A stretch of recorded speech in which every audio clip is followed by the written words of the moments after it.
के भी आए तो क्या, अपनी तकदीर पर मुस्कुराते रहो।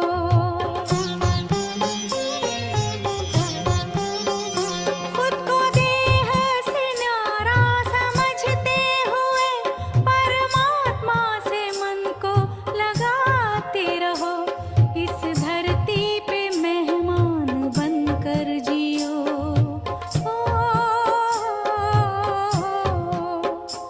इस धरती पे मेहमान बनकर जियो, तो भाग्य महान बन जाएगा, बन जाएगा।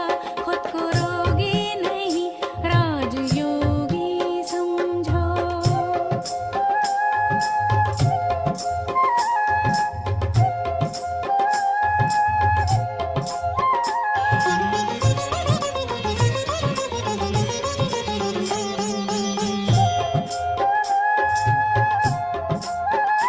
हर सांसों में शिव बाबा की याद हो, रोग कैसा भी हो ठीक हो जाएगा।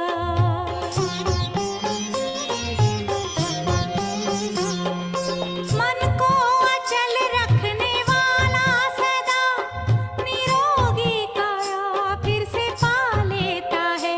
अपनी हिम्मत न कमजोर करना कभी।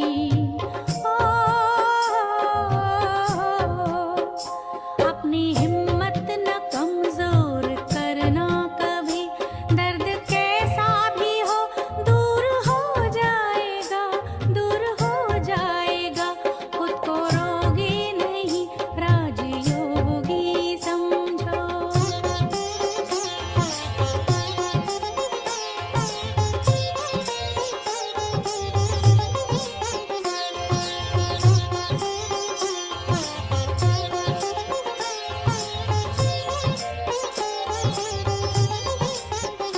ज्ञान का दीप मन में जलाते हुए हर समस्या को खेल समझते चलो।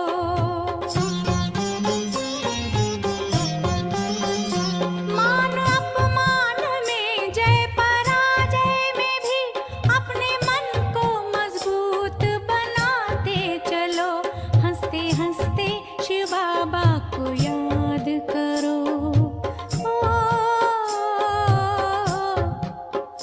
हंसते हंसते शिव बाबा को याद करो, तो हर गम खुशी में बदल जाएगा, बदल जाएगा।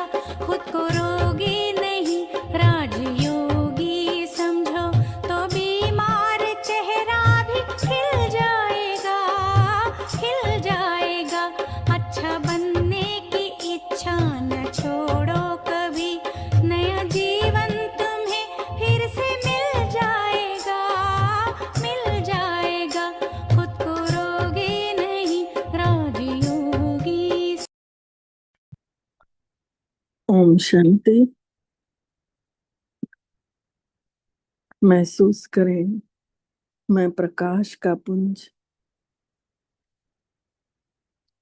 प्रकाश के शरीर में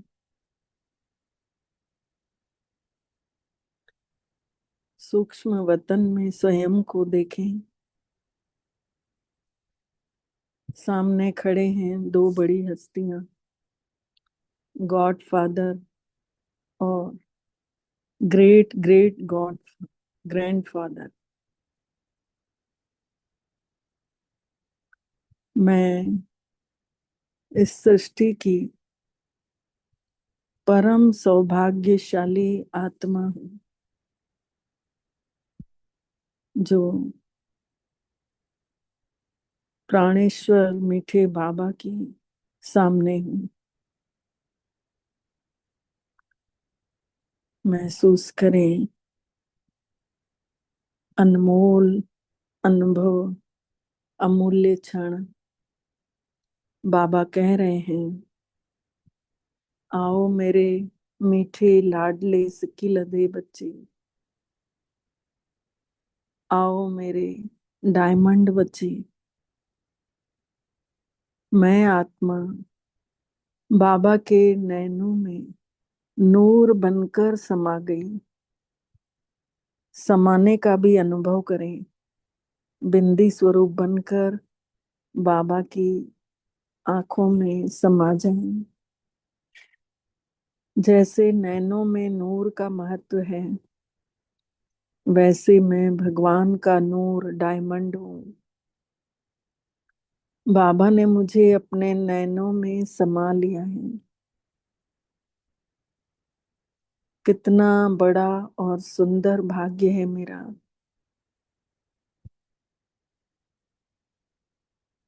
क्षण भर के दर्शन के लिए कभी भगवान के लिए तरसते थे, भक्ति करते थे, गीत गाते थे, अखियां प्रभु दर्शन को प्यासी। उन्होंने तो मुझे अपने नैनों का नूर बना लिया। अनुभव करें,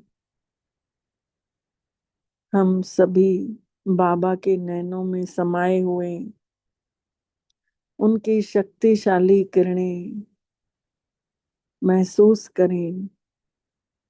सर्वोच्च मिलन,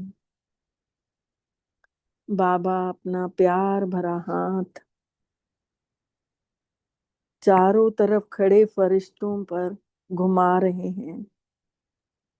मैं बाबा के नैनों का नूर देख रहा हूँ। बड़े प्यार से बाबा सभी के सिर पर, गाल पर हाथ घुमा रहे हैं। मैं भी अपने फरिश्ते स्वरूप में स्वयं को देख रहा हूँ। मुझे भी श्रेष्ठ वरदानों से सजा रहे हैं। कह रहे हैं तुम्हें जो चाहिए ले लो, तुम तो वरदानों के अधिकारी हो। भोला भंडारी ने अखुट खजाना हम सभी मीठे बच्चों के लिए रखा है। जिसको जितना चाहिए ले ले। खुले भंडार बट रहे हैं संगम पर। अनुभव करें, बाबा ने मुझे सिर पर हाथ रखकर कहा, बच्चे विशेष आत्मा भव, स्वीकार कर लें झट से इस वरदान को। अमरनाथ स्वयं बाबा अमर भव का वरदान दे रहे हैं। हाथ फेर रहे हैं, मुझे परमात्मा आज्ञाकारी का तिलक लगा रहे हैं। मुझे अचल अडोल भव का वरदान दे रहे हैं। मैं पद्मा पदम भाग्यवान आत्मा, जो भगवान के वरदानों से मैं श्रृंगारित हो रही हूँ।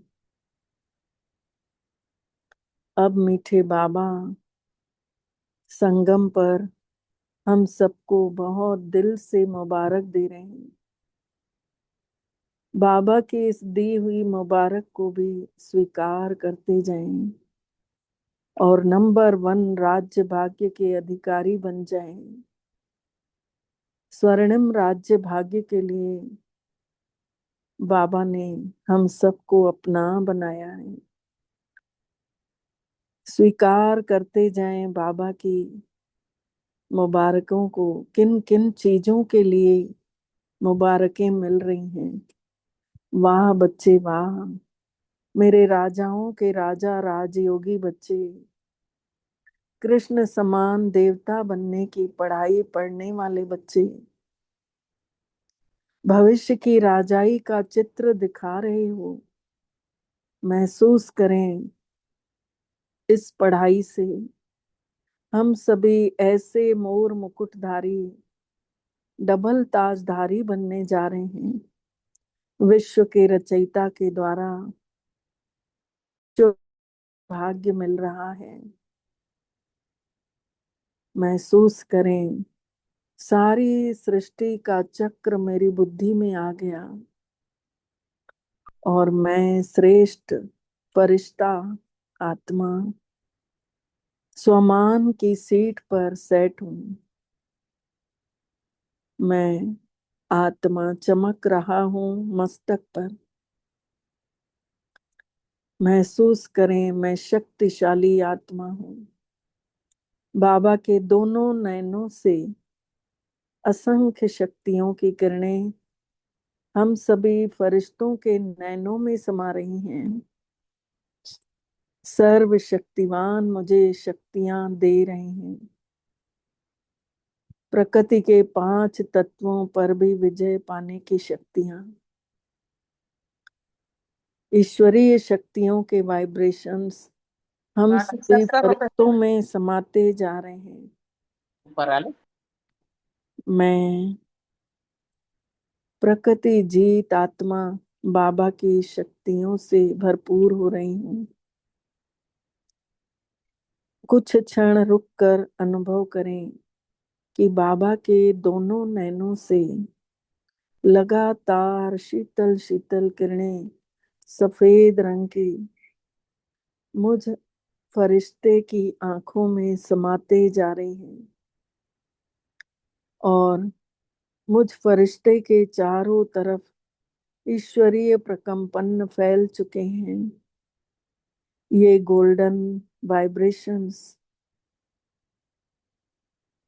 पूरी प्रकृति, जल, वायु, अग्नि, आकाश, धरती को सतो प्रधान बनाने के लिए मिले हैं। ये प्रकंपन धन धान्य से संपन्न बना रहे हैं सभी को।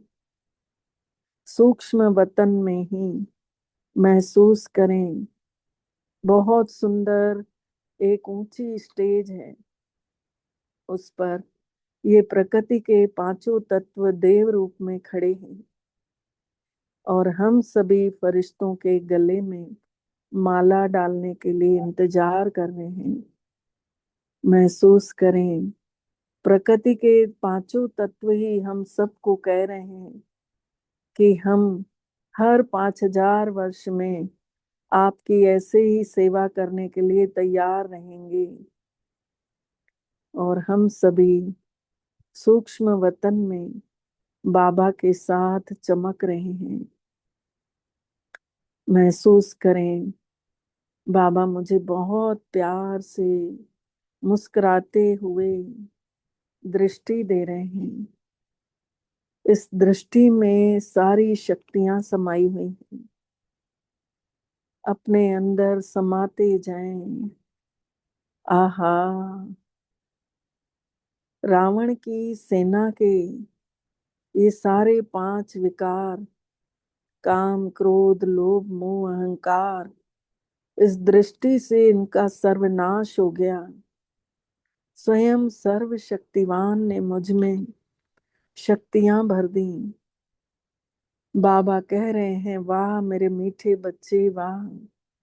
जिन बुराइयों को, जिन विकारों को बड़े बड़े साधु संतों ने जीतने के लिए गृहस्थ छोड़ के जंगल चले गए, जिसे जीतना लोगों ने असंभव कह दिया, वही तुम सब बच्चों ने मेरे साथ रहते रहते तुमने इन सब बुराइयों पर जीत पाली।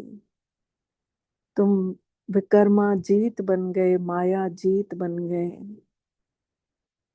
संभालें अपने अंदर इन शक्तियों को।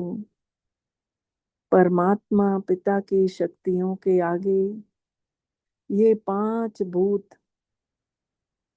तुरंत हट गए, तुरंत समाप्त हो गए। इतनी तेजी से किरणें मुझे मास्टर सर्वशक्तिवान का अनुभव कराने लगी। मुझ महावीर के सामने ये सब सरेंडर हो गए, नतमस्तक होकर मुझे नमन कर रहे हैं। बहुत सुंदर सीन देखें, 5 विकार नतमस्तक होकर मुझे नमन कर रहे हैं। महसूस करें, हम सब में ऐसी क्या शक्ति भर दी बाबा ने, जो हम सभी की दृष्टि पड़ते ही इन विकारों की अंदर ये नम्रता आ गई। महसूस करें, बाबा ने हम सबको इतनी करंट से भर दिया और हम सभी फरिश्ते पहुंच गए उड़ते उड़ते मधुबन पांडव भवन के हिस्ट्री हॉल में। देखें संदली पर मम्मा और बाबा बैठे हुए हैं। सब बच्चों के सामने आ करके मम्मा और बाबा करंट दे रहे हैं। एक एक को खड़े होकर दृष्टि के साथ करंट दे रहे हैं। हम सबके अंदर कोई भी कमी कमजोरी, कोई ऐसे संस्कार अपने अंदर जो नहीं निकल रहे हैं, कमजोर संस्कार, इस करंट से उन्हें भस्म करते जाएं। बाबा मम्मा हम सब के सिर पर हाथ फेर रहे हैं। मुझे करंट मिलता जा रहा है। दयालु बाबा दया का सागर महसूस करें। जन्मों जन्मों की छिपी हुई अपवित्रता गंदगी को निकाल रहे हैं। हम सभी पवित्र रूहानी फरिश्ते पवित्रता की खुशबू से भर गए हैं। अंदर छिपी हुई नफरत घृणा महसूस करें। सब छिपा हुआ डर इस करंट से समाप्त होते जा रहा है।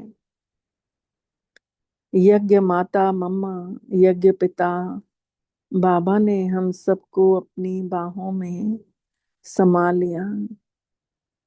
महसूस करें हमारे जैसा भाग्य किसी का नहीं हो सकता, जिसका सुबह सुबह से भगवान के साथ आंख खुलते ही मिलन होता हो। खुद से ही खुद बात करें, मुझे तो ईश्वरीय लॉटरी मिल गई है और मैं नंबर 1 बाबा की माला का मणका बनने वाली आत्मा। बाबा के प्यार में समा जाएं। अनुभव करें हिस्ट्री हॉल में हम सभी बैठे हैं और बाबा संदली पर बैठकर हम सबको दृष्टि देते हुए अपने मीठी मुरली से सजा रहे हैं। महसूस करें इस मीठे महावाक्यों में बाबा ने सर्व शक्तियां भी भर दी हैं। शक्तियों के साथ गुणों का भी अनुभव करते हुए बाबा के ये अनमोल महावाक्य साकार रूप से चले हुए सुनेंगे। बाबा के ही मुखार विंद से भ्रुकुटी तख्त पर बैठी मैं आत्मा इन कानों से बाबा के अनमोल महावाक्यों को सुन रही हूँ।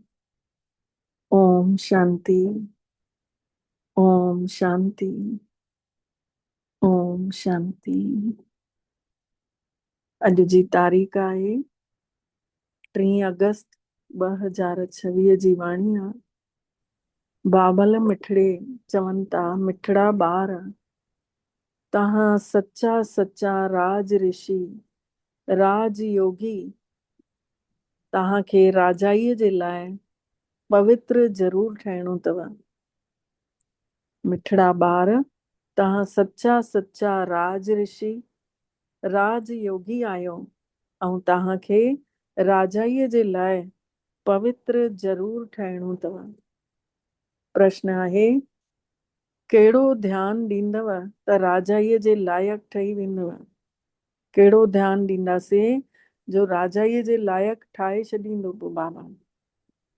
बाबा उत्तर ॾियनि था अगरि पढ़ाईअ ते पूरो पूरो ध्यानु अथव त राजाई मिली वेंदव। परमात्मा पिता जेके कुझु ॿुधाइनि था उन्ही खे सुठे नमूने ॿुधी करे ऐं धारणा कयो, जीवन में आणियो। परमात्मा ने ॿुधाए ऐं ॿारनि ने ॿुधो त राजाई मिली वेंदव। भगवान ॿुधाइण आयो ऐं ॿार न ॿुधनि त राजाई न मिलंदी। पर अगरि ॿार ध्यानु लॻाए ॿुधनि था त राजाई मिली वेंदनि। अगरि ॿुधंदे महिल बि उबासी ॾींदव, झूटो ईंदव निंड जो, या ॿुधी एॾे ओॾे भटकदव। काॾे काॾे भटकदी आहे न ॿुधी, जंहिं महिल मुरली ॿुधण वेह त कंहिं महिल घर में हली वेंदी, कंहिं महिल कंहिं कम में हली वेंदी। त बाबा चवनि था अगरि ॿुधी भटकदव त पंहिंजी सम्झो राजाई विञाए छॾियव। आत्म स्वरूप जेको आहे बिगड़ी पवंदो आहे, पोइ शरीर सम्झण लॻंदा आहिनि। इन लाइ चवनि था कि पढ़ाईअ ते पूरो पूरो ध्यानु ॾियो। गीत आहे, असांखे उन्हनि रस्तनि ते हलणो आहे जाते किरणो बि आहे त संभलणो बि आहे। बाबा जे ज्ञान में हलूं था, कॾहिं अवस्था मथे आहे कॾहिं हेठि आहे। ओम शांति। रूहानी बाबल मिठड़ो रूहानी ॿारनि जे लाइ सम्झाए रहिया आहिनि। अॼु ॿारनि खे हठ योग ऐं राज योग ते सम्झाणी ॾियनि था। ऐं ॿारनि खे पतो आहे कि उहो जेके बि सेखारनि था बाबा, उहे सभु आहिनि हठ योगी। ॿारनि खे पतो आहे कि सन्यासी जेके बि हठ योग सेखारनि था, छोकी उहे कर्म सन्यासी आहिनि। सच में इहो चइबो आहे, सच्चाई त इहा आहे कि गृहस्थनि खे हठ योग ऐं कर्म जो सन्यास त सिखणो ई कान्हे। छोकी असां सभु घर गृहस्थ में रहण वारा कर्मनि खां कीअं सन्यास कंदासीं। सन्यासी त घर परिवार छॾे था अचनि, उहे त आहिनि ई निवृत्त थियण वारा। उहो धर्म ई अलॻि आहे। ऐं तव्हांजो धर्म आहे देवी देवता धर्म। जंहिं देवी देवताउनि ने राजयोग सां ई इहो देवी देवता पोजीशन पाती अथऊं, राजयोग सां। हिन महिल तव्हां राज ऋषि आहियो। ऐं ऋषि उन्हनि खे चयो वेंबो आहे जेके पवित्र रहंदा आहिनि। तव्हां हिन महिल पवित्र आहियो। अगरि पवित्र न रहंदव त उन्हनि खे ऋषि मुनि चयो बि न वेंदो। छोकी उहे पवित्रता त ॾिसो, कई अहिड़ा बि हूंदा अथव सन्यासी जेके क्रोध में ज्ञान ॿुधाईंदा आहिनि, गुस्से में ॿुधाईंदा। त बाबा चवनि था पवित्रता अंदरि कोन्हे त उन्हनि खे ऋषि न चयो वेंदो। तव्हां राजा ई पाइण लाइ पवित्र ठहो था। उहे कोई राजा ई पाइण लाइ पवित्र नथा ठहनि, सन्यासी। तव्हां ॼाणियो था कि पवित्र दुनिया में असांखे पवित्र राजाई हुई। भारत में ई 5000 साल पहिरियों देवी देवताउनि जो पूज्य ऐं पवित्र रस्तो हुयो इहो प्रवृत्ति मार्ग वारो। घर गृहस्थनि जो देवी देवताऊं गृहस्थी हुया। हिन महिल त पुजारी ऐं अपवित्र थी पिया। पाण सभु उहे ई देवी देवता आहियूं।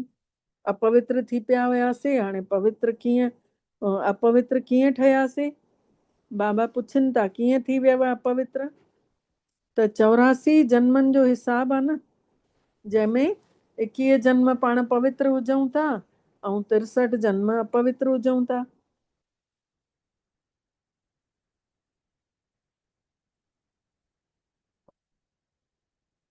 बाबा त सवलो राजयोग सेखारे रहिया आहिनि। उहे ई तव्हांखे 84 जन्मनि जो हिसाब ॿुधाइनि था। शिव बाबा ही असांखे 84 जन्मनि जो हिसाब ॿुधाइनि था। ॿिए धर्म खे सन्यास धर्म वारा छा ॼाणनि? जेके घर परिवार खे ई छॾे विया आहिनि त उहे सन्यास धर्म वारा ॿियनि धर्मनि खे छा ॼाणनि? हे धर्म जेको आहे देवी देवताउनि जो पुराणो धर्म आहे।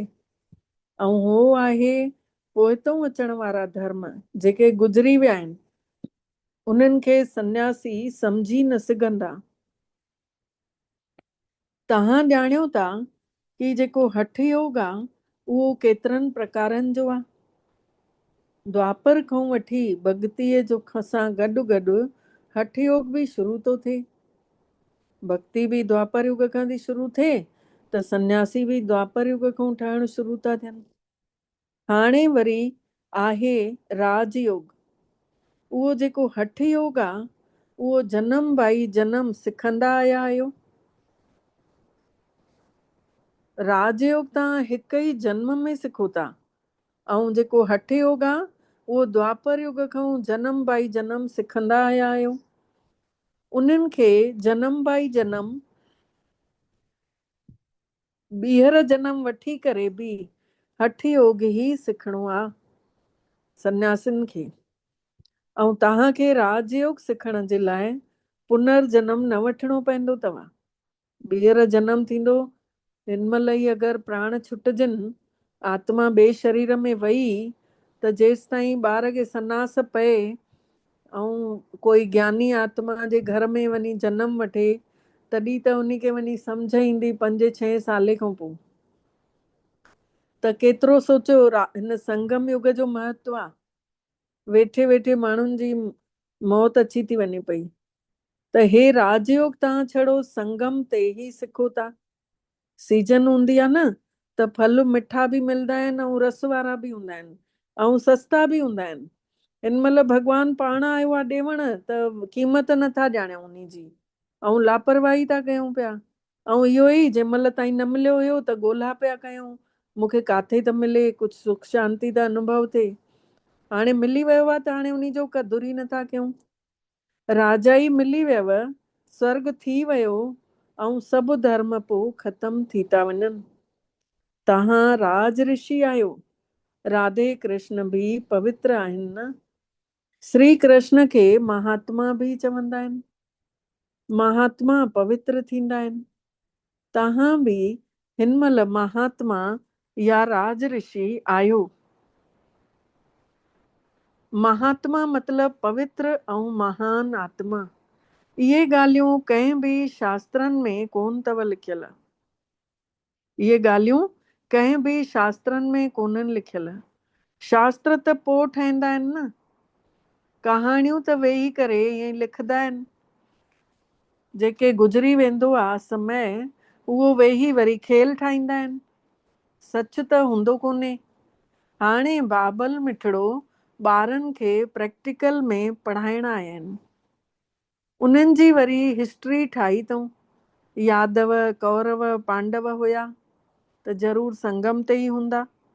यादव माने जेके मिसाइल्स ठाहिण वारा यूरोप वासी, जंहिं बम तयारु कया अथऊं। ऐं कौरव माने जंहिंखे ज्ञान ई न मिलियो आहे अञा ताईं, जंहिंखे ज्ञान जो बि न पतो आहे।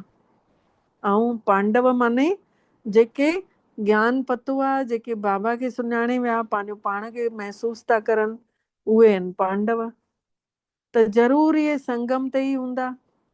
संगम युग जी हिस्ट्री वेही ठाही अथईं। त्योहार बि सभु संगम युग जा ई आहिनि। राखी जे बंधन बि पवित्रता ते ई आहे। जेको रक्षाबंधन जो त्योहार आहे, इहो बि पवित्रता जे मथां ई आहे। पोइ वरी उन जी यादगार में हलंदो अचे थो। संगम ते पाण सभु आत्मा भाई भाई ॾिसूं था। दृष्टि पवित्र थी थिए, मन पवित्र थो हुजे, मन में बुरा वीचार नथा अचनि कंहिंजे बि लाइ न। यहाँ तक कि ज़ाल मुड़ुस छो न हुजऊं, लेकिन कोई बि बुरो वीचार नथो हले। त हितां ई इहो पवित्रता जो त्योहार शुरू थो थिए। ऐं इहो पोइ वरी पूरे कल्प में रक्षाबंधन पोइ वरी मनाइण लॻनि था। हिते बाबा बि सभिनी खे पवित्र ठाहे करे प्रतिज्ञा कराइनि था। सिख जेके हूंदा आहिनि, सिखा, उहे कंगण पाईंदा आहिनि। 5 शयूं पाईंदा आहिनि न पवित्रता जूं निशानियूं। हिकु त केश वधाईंदा आहिनि सिखा, ॿियो कंगण पाईंदा आहिनि, 3 कृपाण रखंदा आहिनि, चौथी कंघी हूंदी अथनि गॾु, ऐं 5 कच्छे खे लाहींदा कोन आहिनि। अगरि सनानु बि कंदा आहिनि न त हिकु पासो पाए ऐं हिकु पासो लाहींदा आहिनि, वरी ॿियो पाए करे वरी पोइ हुनखे लाहींदा आहिनि। इहे 5 उन्हनि जा निशानियूं आहिनि पवित्रता जूं। त बाबा चवनि था सिख ॾिसो कंगण पाईंदा आहिनि, उहे बि पवित्रता जी निशानी आहे। ऐं हिंदू धर्म में जणिया पाईंदा आहिनि, उहा बि पवित्रता जी निशानी आहे। पर पवित्र रहनि किथे था? रहंदा ई कोन्हनि पवित्र। राखी ॿधवाइनि था, पर अर्थ थोड़ी सम्झनि था पिया। पहिरियों बि ब्राह्मण राखी ॿधण ईंदा हुया न, ब्राह्मण वेंदा हुया राखियूं ॿधण। हाणे त भेण भाउ खे राखी ॿधे थी ऐं भाउ वरी ख़र्ची ॾींदो आहे। इहे सभु हिन महिल ई फैशन पियो आहे। वास्तव में इहा आहे पवित्रता जी ॻाल्हि। बाबा चवनि था ॿार काम महाशत्रु अथव, ॾाढे वॾे खां वॾो दुश्मन अथव। उहे ब्राह्मण त कोई ईअं नथा सम्झाइनि पिया जीअं परमात्मा असां ॿारनि खे सम्झाए थो, त उहो ब्राह्मण त नथा सम्झाइनि अहिड़ियूं गहरियूं गहरियूं ॻाल्हियूं। हाणे बेहद जो बाबल मिठड़ो चवनि था कि ॿार प्रतिज्ञा कयो कि असां पवित्र ठहंदासीं, कॾहिं बि विकारनि में न वेंदासीं। सॾ बि कयो था इन लाइ ई कि अची करे असां अपवित्र खे पवित्र ठाहे वञूं। सॾ कयूं पिया न बाबा खे कि बाबा अचो असांखे पवित्र ठाहे वञो। त बाबा चवनि था सॾ बि कयो पिया कि पवित्र ठाहे वञो। सतयुग त्रेता में कोई बि नथो सॾु करे, छोकी हुते आहे ई राम जी राजाई ऐं हिते आहे रावण जी राजाई, त इन करे हिते सॾ था कयो पिया। राम जी राजाईअ महिल 5 विकार हूंदा ई कोन्हनि। जहिड़ा राजा राणी हूंदा आहिनि तहिड़ा ई उन जी प्रजा हूंदी आहे। ऐं हिन महिल तव्हां ॼाणियो था, तव्हां ॿार ॼाणियो था कि असां त स्वर्ग जी बादशाही था वठूं, हिन नर्क खां त वञिणो आहे ज़रूर। बाबल मिठड़ो आयो आहे पवित्र ठाहे करे असांखे स्वर्ग वठी हलण लाइ आया आहिनि। पोइ त असां छो न पावन ठहंदासीं? जॾहिं बाबा मिठड़ो आयो आहे ठाहिण, त छो न पावन ठहंदासीं? उन्हनि सन्यासिन त ॾिसो हठ सां हठ योग जेके आहिनि केतिरनि प्रकारनि जा कया अथऊं। जयपुर में म्यूज़ियम में वञी करे ॾिसो केतिरियूं वैराइटियूं रखियूं अथऊं हठ योगनि जूं, पर उन सां कुझु थींदो थोड़ी आहे? कुझु बि न। हथारूं त ॾाकण लहंदे ई अचनि था पिया। त बाबल मिठड़े सम्झायो अथईं कि भारत जेको आहे हर जॾहिं अपवित्र ठहे थो त रावण जो राज हुजे थो त धरती लुॾण थी लॻे। ॾिसो अपवित्रता वधी वई, गंदगी वधी वई त भूकंप अचनि था, धरती मां ई नाराज़ थी वई। एतिरो अत्याचार कयो अथऊं हर प्रकृति जे हर तत्व ते मथऊं, त सोन जा महल सभु हेठि था हली वञनि। जंहिं महिल धरती लुॾे थी त सोन जा महल बि हेठि था हली वञनि। महलनि खे कॾहिं कंहिं लूटियो थोड़ी, उहे त छड़ो मंदिरनि खे लूटियो अथऊं। ॿाहिरियों जेके आया अची करे मंदिरनि खे लूटे विया। कुझु त ॻह कुझु सोन खणी विया, ऐं ॻह ॻठा सभिनी खां वधीक पाइण जो शौक़ु त तव्हांखे ई आहे। तव्हां जंहिं महिल स्वर्ग वञो था त ॻह पायो था, राजाई कयो था। ॿिया धर्म वारा अचनि ई ईंदे ई राजाई त नथा कनि न। द्वापर युग में अचनि था ॿिया धर्म वारा त अचण सां ई राजाई त नथा करनि न, बौद्धी हुजनि चाहे क्रिश्चियन हुजनि। त तव्हां बेहद जे बाबल खां स्वर्ग जी बादशाही जो वरसो वठो था हिन महिल संगम ते। त हे बाबल मिठड़ो असांखे सम्झाणी ॾियनि था कि गीता पढ़ी करे न ॿुधायांव थो पियो, मां त डायरेक्ट सम्झाणी ॾियांव थो। गीता में जेको कुझु लिखियल आहे उहो सभु मां न चयो आहे, बाबा चवनि था। उहे त माण्हुनि ने मुंहिंजे महावाक्यनि खां पोइ वेठे शास्त्र ठाहिया अथऊं। बाबा जे जेको मुंहं मां महावाक्य निकिता उन्ही जा वेही करे माण्हुनि ने द्वापर युग खां शास्त्र ठाहिया अथऊं। मां जेको तव्हांखे ॿुधायो आहे उहो तव्हां ई ॿुधो अथव, ऐं पोइ तव्हां ॿुधण जे हिसाब सां तव्हां राजाई बि कयव।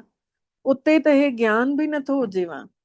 ऐं हितड़े त बाबा मिठड़ो टीचर ठही शिक्षा ॾियनि था।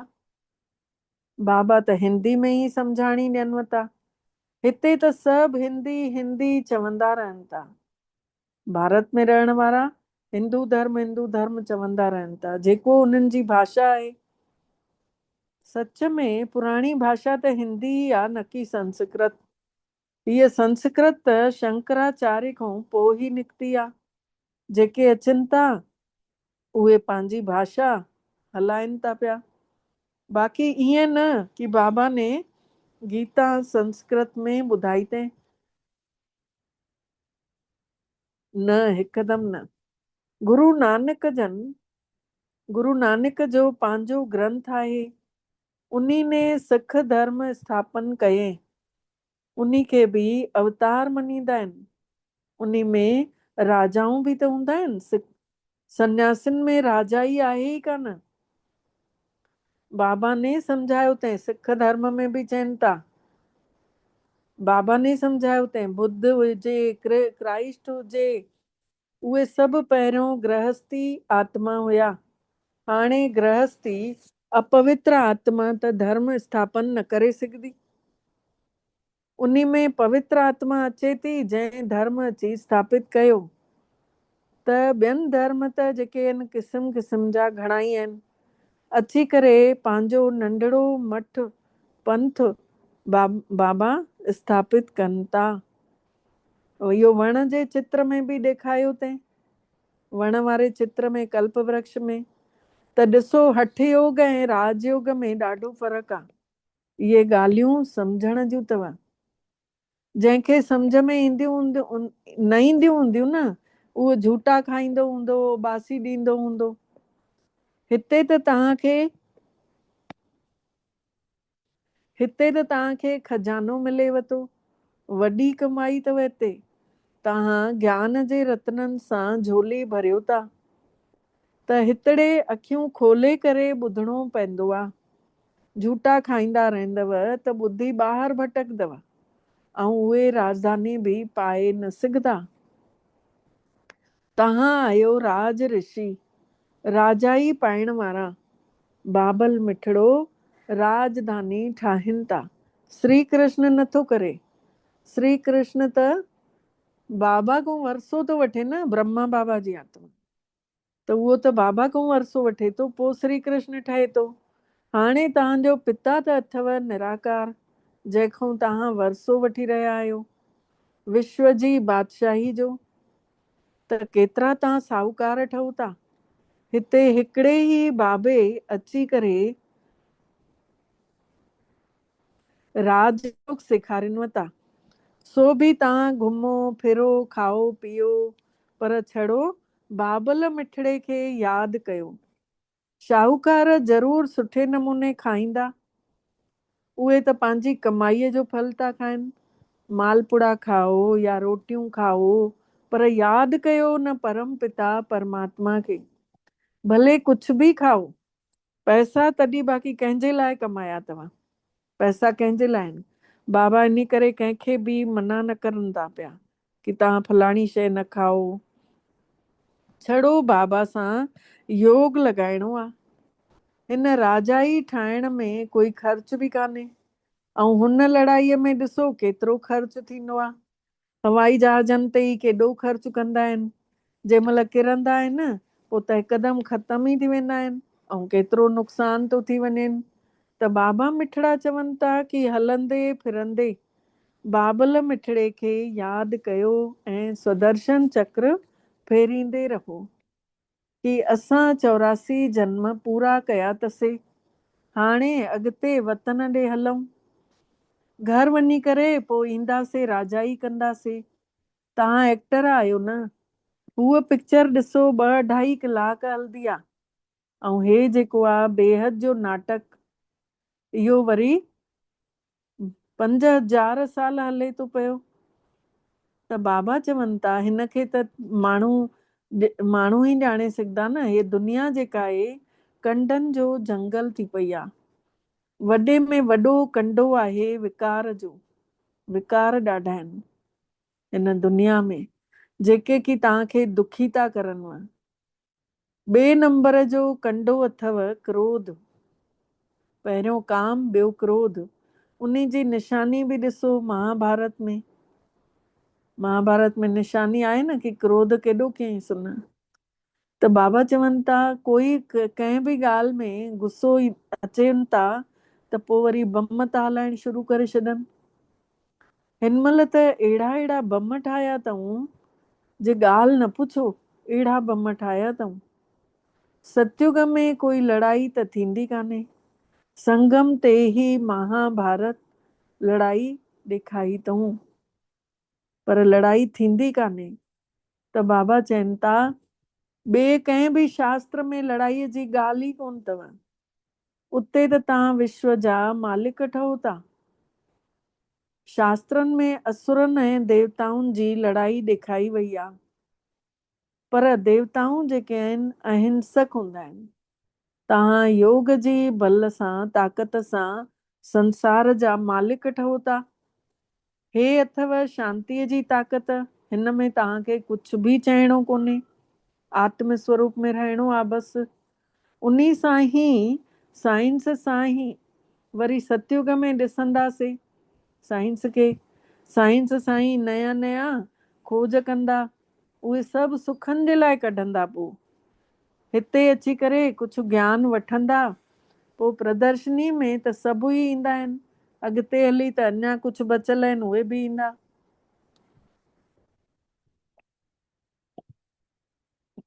तव्हांजे हिन साइलेंस जी ताक़त जी आवाज़ चौधारी निकिरंदी कि शांतीअ सां हे फ़रिश्ता आया आहिनि, त तव्हां प्रश्न पुछोन था कि गीता जो भॻवानु केरु?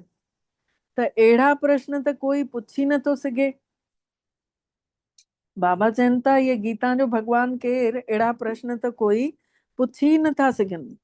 जाते इहे प्रश्न लिखनि था त उन्हनि सां गॾु तव्हां चित्र बि ॾियोनि, इहे प्रश्न पुछी चित्र बि ॾियोनि, जंहिंमें ॾेखारियो वियो हुजे कि गीता जो भॻवानु परम पिता परमात्मा या श्री कृष्ण आहे, जेके पूरा 84 जन्म वठनि था। अपवित्र खां पवित्र ठाहिण वारो हिकु ई परमात्मा पिता आहे। श्री कृष्ण जी आत्मा त 84 जन्म वठी करे सांवरी थी वई आहे। उन्हीं खे वेही सम्झाणी ॾियनि था शिव बाबा कि तूं 84 जन्म वरिता अथई, तूं पंहिंजे जन्मनि खे बि नथो ॼाणे। एक्टरनि खे त पतो हुजणु घुरिजे न कि असां 84 जन्म कीअं वठूं था।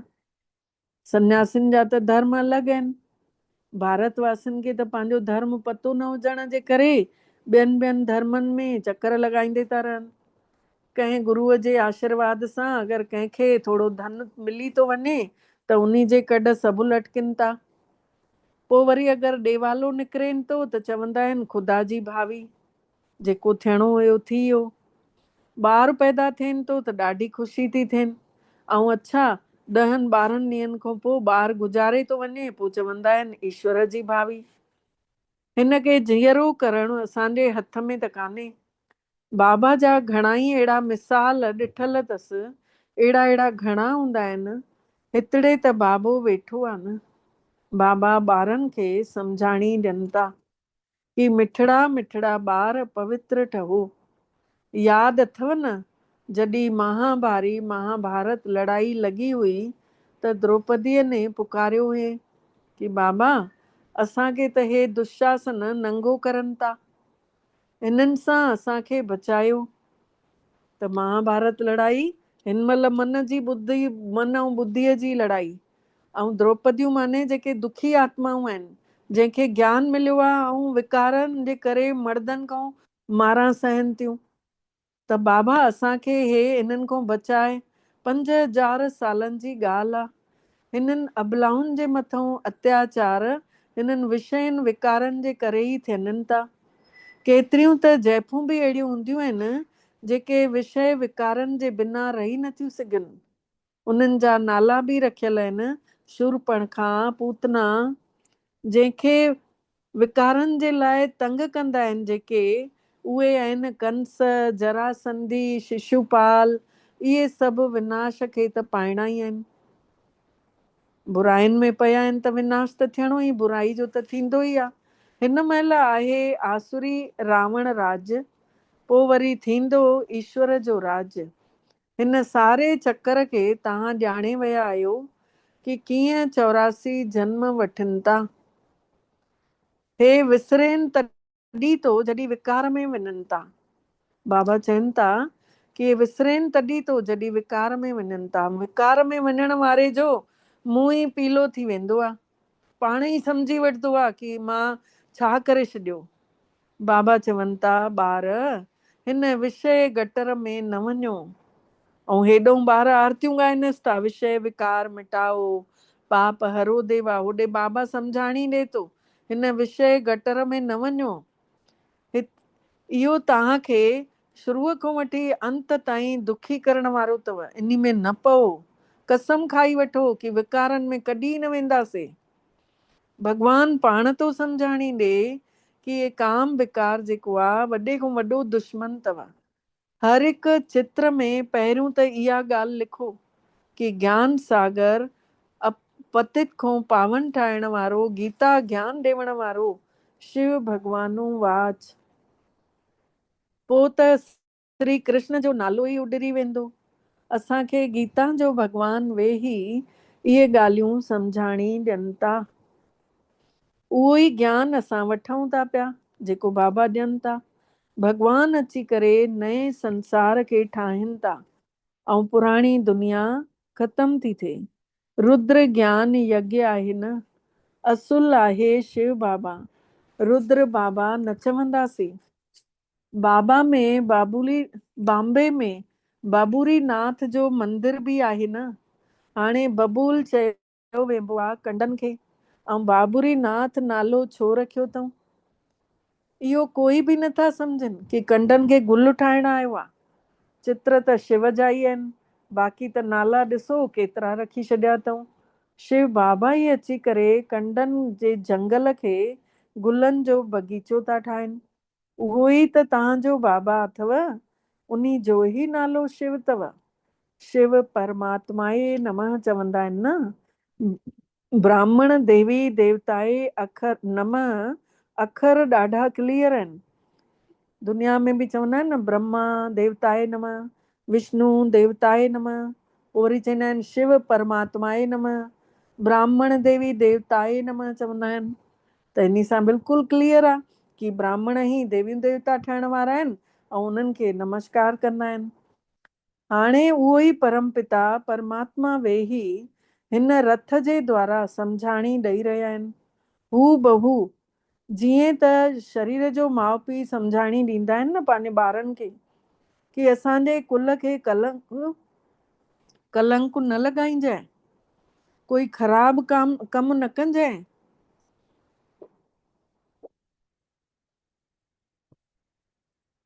त हे बाबा बि चवनि था कि ॿार विकारनि में त कॾहिं न वञिजो। पवित्र ठहण बिगर स्वर्ग में ऊंचो पद पाए न सघंदव।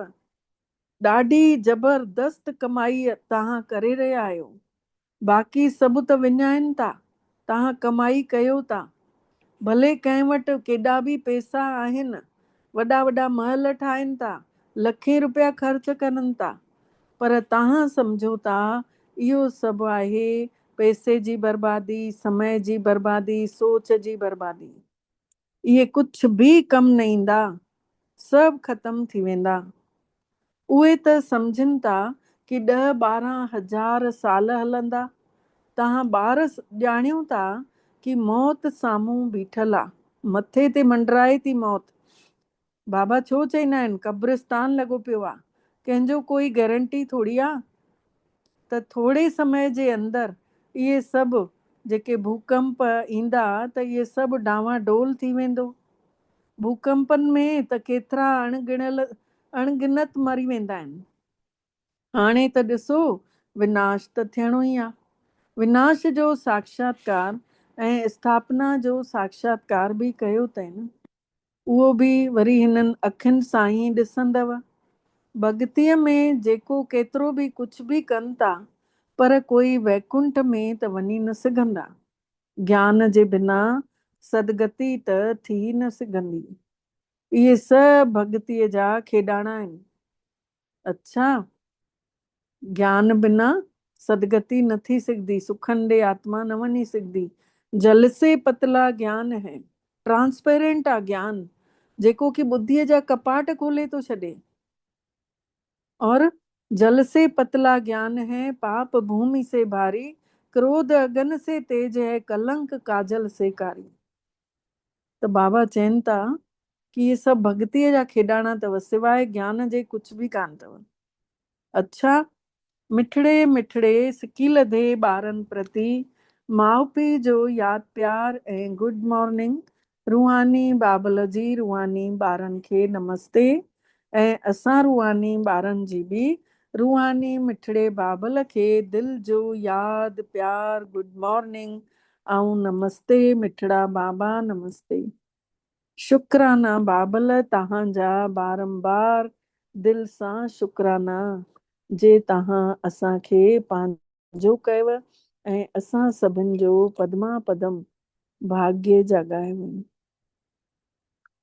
सार आहे, पहिरियों पॉइंट आहे सार जो।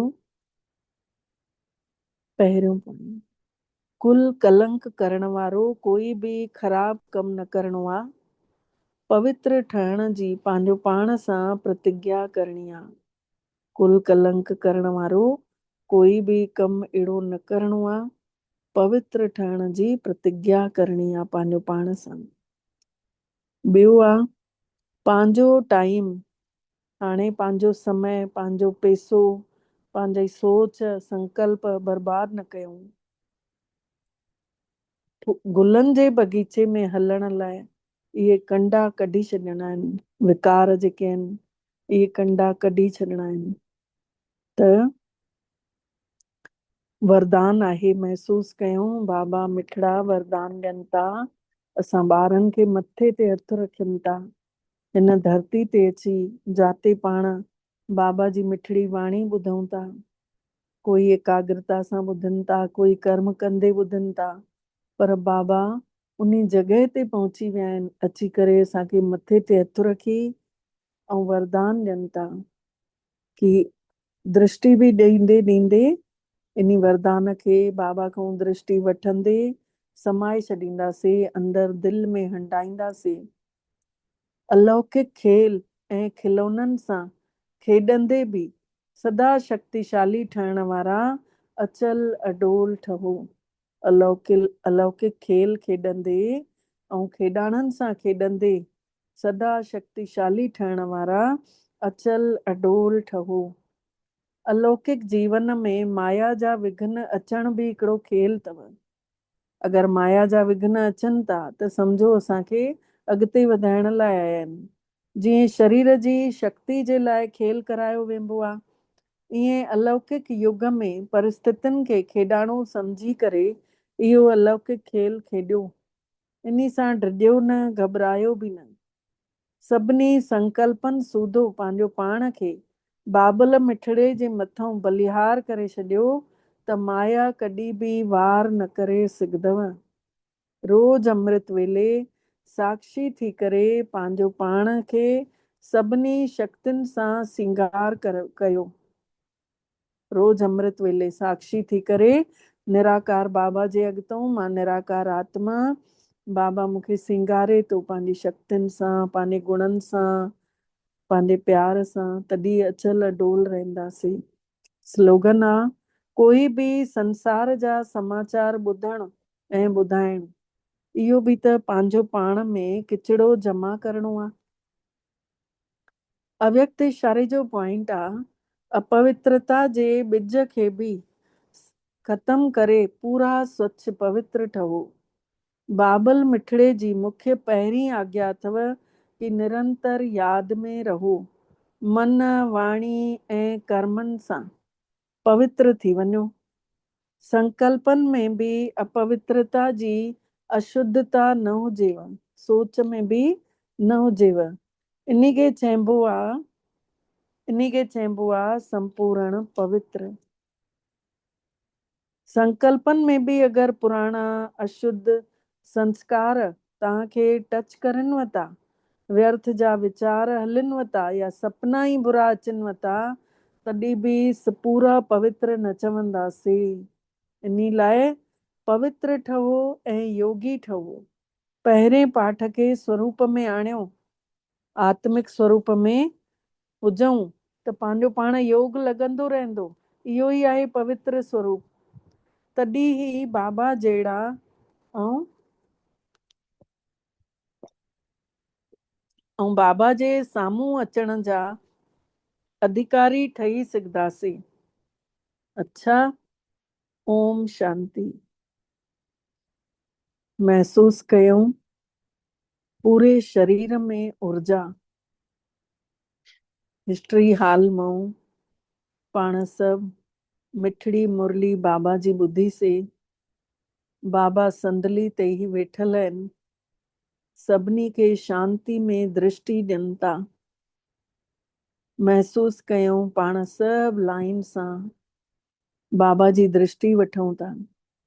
मम्मा ऐं बाबा ॿई हिक हिक ॿार जे अॻितों अचनि था ऐं दृष्टि ॾियनि था। धीरे धीरे सॼी ऊर्जा भरजी थी वञे अंदर। मम्मा माताउनि जे पासे ॾे आ, बाबा भाइरनि जे पासे ॾे आ। महसूस कयूं पंहिंजे पंहिंजे मस्तक ते एकाग्र। मां आत्मा शरीर खां अलॻि चमकीली ज्योत पूरे शरीर में बाबल जी ॾिनल शक्ति अंदर निरंतर प्रकाशित थी थींदी वञे। बाबा इशारो ॾियनि था कि हाणे हलो सभु मथे। सभु नंढड़ा नंढड़ा सितारा ठही निकिरूं था पिया हिन देह खे छॾे करे, अलॻि थी करे। हिस्ट्री हाल खां ॿाहिरि झुंड जा झुंड सितारनि जा अॻितों अॻितों ब्रह्मा बाबा ऐं शिव बाबा, आत्म स्वरूप में ब्रह्मा बाबा बि। असां सभु उन्हनि जे कढ कढ केॾा सितारा उन्हनि जे कढ कढ उॾरदे वञूं था। महसूस कयूं आसमान खे पार कंदे, अंतरिक्ष खे भी पार कंदे पहुची था वञूं परम धाम। केतिरा मील परे परम धाम में ॾिसूं सोन जहिड़ो ॻाढ़े ॻाढ़ो ॻाढ़ो प्रकाश फैलियल आहे।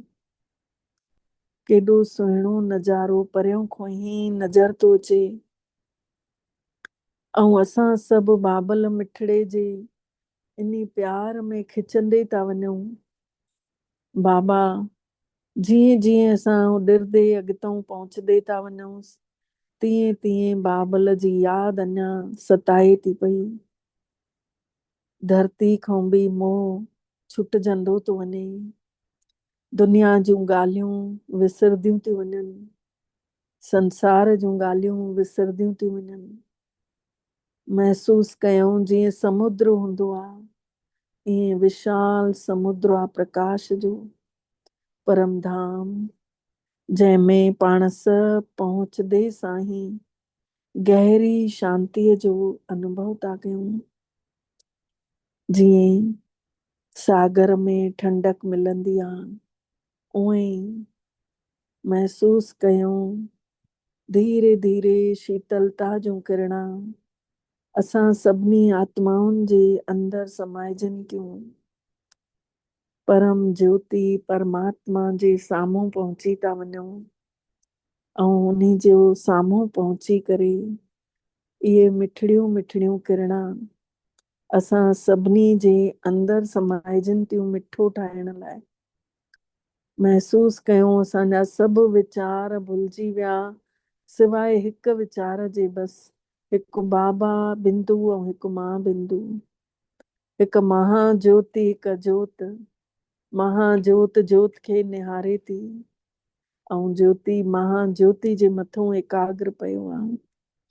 महसूस कयूं परम पिता परमात्मा दुनिया जे हलचल खां परे वठी आया आहिनि, एॾे शांत वातावरण में, जाते न काई आवाज आहे न कोई बंधन आहे, शांतीअ जो सागर। बसि उन मां शांतीअ जूं किरणा निकिरनि थियूं। थोड़ी देर जे लाइ विसरी वञूं, बसि हिन महिल पंहिंजो पाण खे ॾिसूं बिल्कुलु मां अकेली, बंधननि खां मुक्त।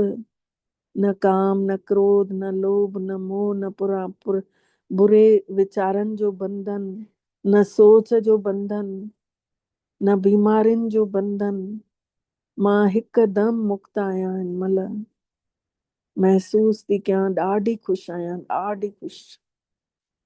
बसि बाबा ऐं मां महसूस कयूं केॾो मस्तु लॻे थो, कोई बि बंधन कान्हे, पूरी स्वतंत्रता। पंहिंजे मन ॿुद्धीअ खे सभिनी चीजनि खां अलॻि हिकिड़ी ही चीज में रमाए छॾियो अथसीं।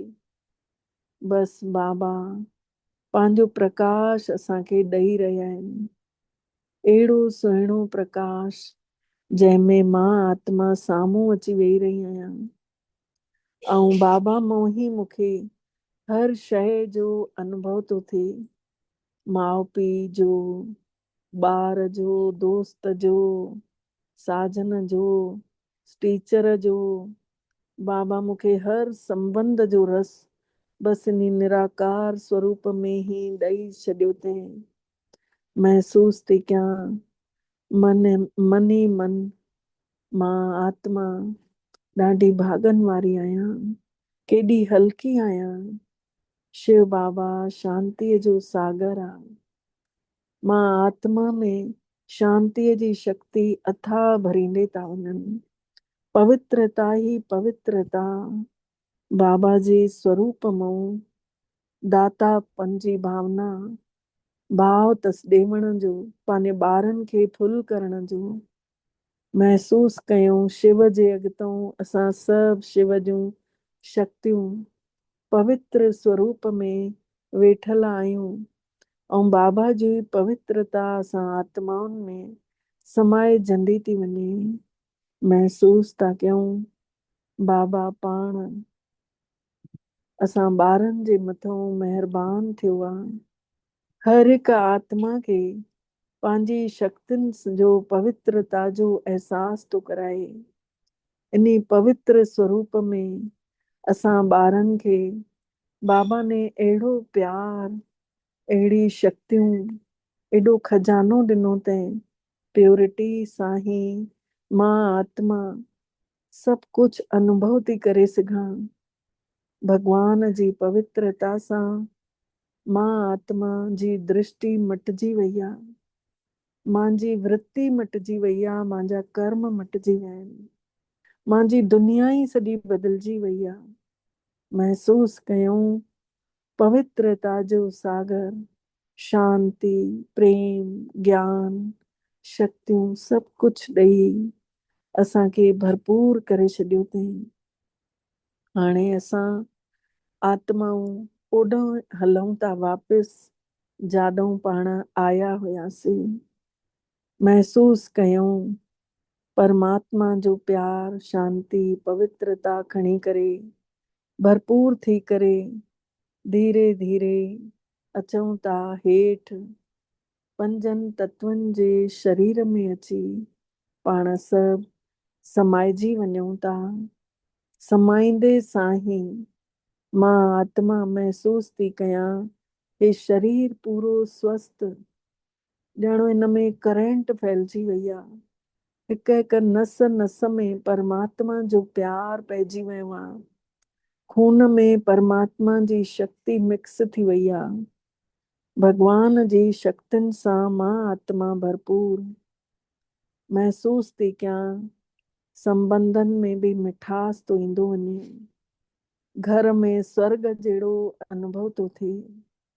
हाणे मां आत्मा सितारे स्वरूप में निड़ ते वेठल ॾाढी चमकदार थी करे हिन शरीर में वेठल आहियां। निड़ जे विच में मां आत्मा इहो परमात्मा जो प्यार ऐं परमात्मा जी पवित्रता सभिनी खे प्रसाद वांगुरु विराईंदी रहंदमि। जेको अखियुनि जे अॻितों ईंदो उहो खाली न वेंदो। दाता जा ॿार असां बि मास्टर दाता आहियूं। महसूस कयूं ज्ञान जे सागर जा ॿार मास्टर ज्ञान सागर आहियूं। सभिनी सांसारिक इच्छाउनि खां परे आहियूं। हाणे त छड़ो बाबा ही संसार आहे। केतिरो सुहावनो समय आहे जंहिं महिल परमात्मा असांजे विच वीचारनि में समायल आहे ऐं उन्ही जा ई वाइब्रेशन असांजे वीचारनि जा ई सॼे घर में फैलजनि था। घर जो वातावरण बि पवित्र थींदो थो वञे। घर जे छा संसार पूरो पूरो पड़ोस अड़ोस सॼो संसार में ही परिवर्तन थो नज़र अचे। भगवान जूं किरणा एतिरियूं ताक़त वारियूं कि हर आत्मा खे एहसास थियूं कराइनि, पवित्रता जूं किरणा चार्ज थियूं करे छॾनि। सॼे संसार मां दुख अशांति मिटजंदो थो वञे ऐं सभिनी जो टीं अख आत्म स्वरूप जागे थो। पवित्रता जी किरणा पवण सां सभिनि जूं मनोकामनाऊं पूर्ण थियूं थियनि ऐं पूरे विश्व जो चक्कर लॻाईंदे ब्रह्मा बाबा ऐं शिव बाबा चारों तरफ़ चक्कर लॻाईंदे असां ॿारनि जे अॻितां अची सभिनी खे किरणनि जो आदान प्रदान कनि था। असांजूं कमियूं कमज़ोरियूं खणी वञनि था ऐं असांखे पंहिंजूं शक्तियूं, पंहिंजो प्यार, पंहिंजो सॼो खजानो ॾेई वञनि था। मां जगमग कंदल चमकीली आत्मा मिठड़े बाबल खे शुक्राना चवां थी। बाबल मिठड़ा जेके आत्माऊं तपनि पयूं, अशांति में परेशान हुयूं, उन्हनि खे शीतलता जो तव्हां एहसास करायो अथव। बाबल मिठड़ा हिन कमाईअ जो जेको बि पुण्य जमा थींदो उहो सभु तव्हांखे ई अर्पित अथव। बाबा करण करावण हार स्वामी तव्हां ई आहियो। मिठड़ा बाबा असां आत्माउनि खे निमित्त ठाहे तव्हां भाग्य जगायो था। असां आत्माउनि जे द्वारा तव्हां बाबा जंहिंखे जेको ॾियणो अथव ॾींदे वञो। महसूस कयूं था भगवान जूं किरणा खणी पाण सभु निरण ते वेठल शांतमय अवस्था में आहियूं। शांति चौधारी फैलजंदी थी वञे। बाबल मिठड़े खे शुक्राना चई तव्हां सभिनी ॿारनि जा बि दिलि सां शुक्राना आहिनि जे तव्हां सभिनी समय कढी ऐं बाबल मिठड़े सां शक्ति वठो था। बाबल मिठड़े जा महावाक्य ॿुधो था। ओम शांति, ओम शांति, ओम शांति। ओम शांति।